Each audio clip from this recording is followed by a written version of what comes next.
BJP সরকার ক্ষমতায় আসার পর রাজ্যে প্রশাসনিক স্তরে একের পর এক পদক্ষেপ নেওয়া হচ্ছে। সেই আবহে বাংলাদেশি সন্দেহে পুশব্যাক হওয়া 4 জনকে ফের ভারতে ফিরিয়ে আনা হলো। দিল্লি থেকে বাংলাদেশে পাঠিয়ে দেওয়া এই 4 জনকে অবশেষে ভারতীয় ভূখণ্ডে ফিরিয়ে আনা হয়েছে। পরিবারের দীর্ঘ আইনি লড়াইয়ের পর এই প্রত্যাবর্তন সম্ভব হয়েছে বলে জানা গিয়েছে। মালদার ভারত বাংলাদেশ সীমান্তবর্তী মহদীপুর সীমান্ত দিয়ে 4 জনকে ভারতে ফিরিয়ে আনা হয়। এরপর তাদের বিএসএফ এবং পুলিশের হাতে তুলে দেওয়া হয়েছে।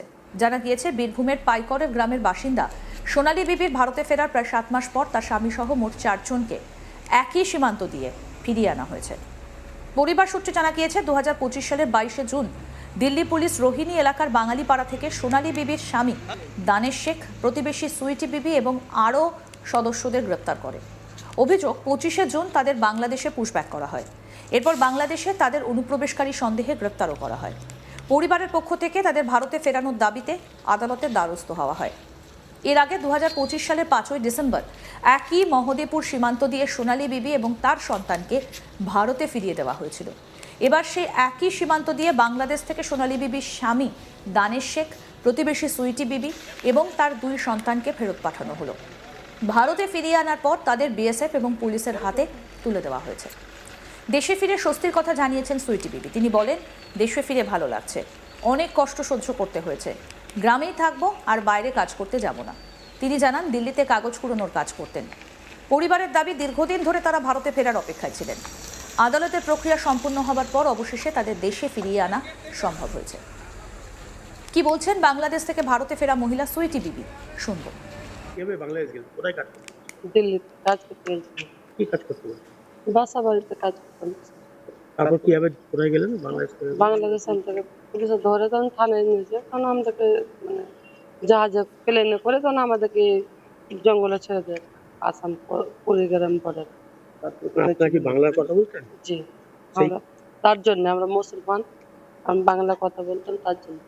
তারপর কোথায় ছিলেন বাংলাদেশে? বাংলাদেশে এসে আমরা জেলখানায় যাওয়ার পরে আমাদেরকে আমাদের দেশের আমার মফিজাদা মেম্বার তারা আমাদেরকে নিজে জামিন করাচ্ছে ওখান থেকে। আজকে দেশে ফিরে কেমন লাগছে? আজকে আমাকে অনেক ভালো লাগছে, আমরা দেশে ফিরেছি। আর কোথাও কাজ করতে যাবেন বাইরে? জি না, বলছি বলছি বলছি আপনারা কি ভাবতে পেরেছিলেন দেশে জি ফিরতে না, আমরা কোনোদিন ভাবিনি যে আমাদের এত বড় ইয়ে হবে। দেশে আর ফিরতে পারবেন এমন আশা করেছিলেন? তবে আমি আশা ছাড়িনি, আমার দাদা সাথে মফি দাদা আমার সাথে ছিল, বাড়িতে দেখে সামরুল আসলাম আমাদের সাথে ছিল, তার জন্য আমরা আশা ছাড়িনি। সামরুল ইসলামকে দাদাকে ধন্যবাদ আর মফি দাদাকে ধন্যবাদ। বাংলাদেশে আপনার সাথে কোনো টর্চার হয়েছিল আপনাদের জি, সাথে? কোনো টর্চার হয়নি আমাদের সাথে।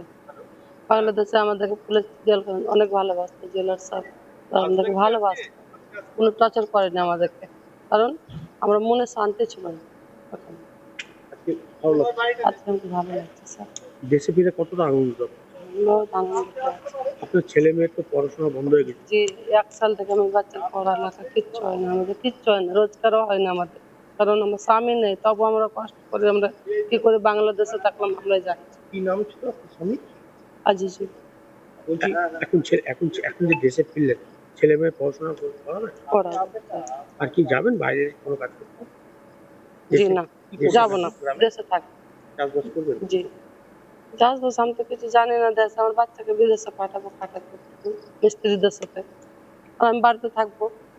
বলছি যে এই যে সরকার, রাজ্য সরকার 125 দিনের কাজের নিশ্চয়তা দিয়েছে, সেই কাজ কি আপনি করবেন? জব কার্ড থাকলে কাজ দিবে, সেই কাজ কি আপনি করবেন? সরকার যদি দেয় তো আমি করবো।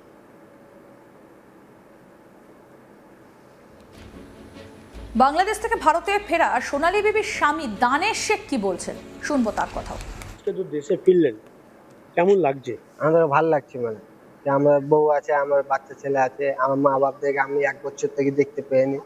আমার খুশি হচ্ছে কি সরকারের দিক থেকে আমরা যেতে পেরেছি, আর আপনাদের দিক থেকে। আপনারা তো কোথায় দিল্লি গেছিলেন কাজ করতে? দিল্লিতে আমরা কাজ করতাম, তো ব্যাটারি গাড়ি ছিল আমার, খারাপ ইঞ্জিন ছিল, ব্যাটারি গাড়ি বসে আমি মহল্লাতে কাজ করতে লেগেছিলাম। মহল্লাতে আমার 500-600 টাকা ইনকাম হতো।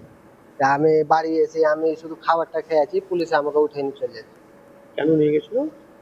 বুঝে কি তোমরা বাংলাদেশের লোক, বাংলাদেশে তোমাদেরকে বাংলাদেশে পাঠাবো। তারপর কি হলো? যে তারপরে আমাদেরকে ধরি, তারপরে কোনো এই বরাত ঘরে আমাদেরকে ভোট দিলে, বরাত ঘরে ভোট দিয়ে আমাদের সাথে উল্টা ফুল্টা করলে, 2-3-4 দিন আমাদের সাথে বদতমিজি করলে, বলে তোরা কিছু বলবি না, বললে বলে তোদেরকে আলাগ আলাগ জায়গা পাঠিয়ে দেবো।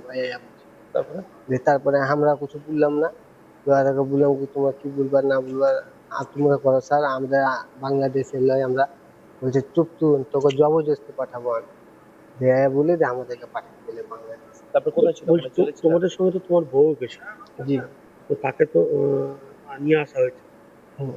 তো তোমার যে ছেলে হয়েছে তাকে তুমি দেখেছো? আমি দেখেছি, মোবাইলে দেখেছি, আমি হাতে কোলে নিয়ে। কতটা কষ্টে তখন লেগেছে? কষ্ট দেয়। বলছি জানিস তোমার তুমি যে রোহিণী বস্তুতে দিল্লিতে থাকতে কিছু বলবো? হ্যাঁ ওখানে কি বাংলাদেশের লোকজন তো ওখানে ছিল, তোমার সাথে কারোর পরিচয় হয়েছিল? না, পরিচয় ছিল না। বাংলাদেশের লোকরা ওইদিকেও কাজ করে, তো ওইখানে মানে আমরা জুঙ্গলে থাকতাম, আমাদের মানে ওই বাসা থেকে অনেক দূরে থাকতো, জাহাঙ্গীরপুরের দিকে।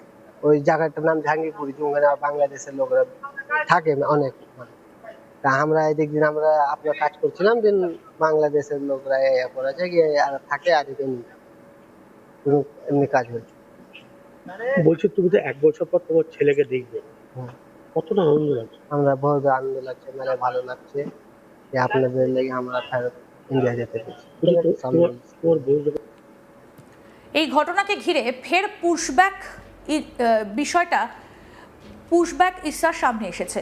বিজেপি সরকার ক্ষমতায় আসার পর বাংলাদেশি সন্দেহে পুশব্যাক হওয়া 4 জনের ভারতে প্রত্যাবর্তনের এই ঘটনাই এখন আলোচনায়। পরিবারের দাবি, আদালতের হস্তক্ষেপ এবং আইনি প্রক্রিয়ার মাধ্যমে তাদের ফেরত আনা সম্ভব হয়েছে।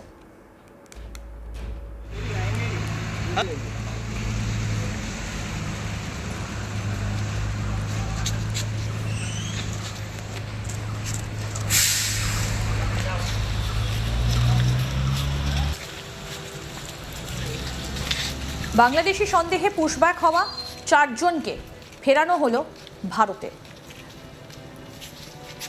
বিজেপি সরকার ক্ষমতায় আসার পর রাজ্যে প্রশাসনিক স্তরে একের পর এক পদক্ষেপ দেখা যাচ্ছে।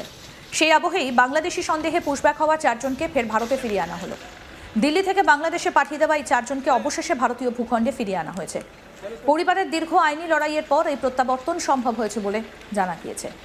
মালদার ভারত বাংলাদেশ সীমান্তবর্তী মহদেপুর সীমান্ত দিয়ে 4 জনকে ভারতে ফিরিয়ে আনা হয়। এরপর তাদের বিএসএফ এবং পুলিশের হাতে তুলে দেওয়া হয়েছে।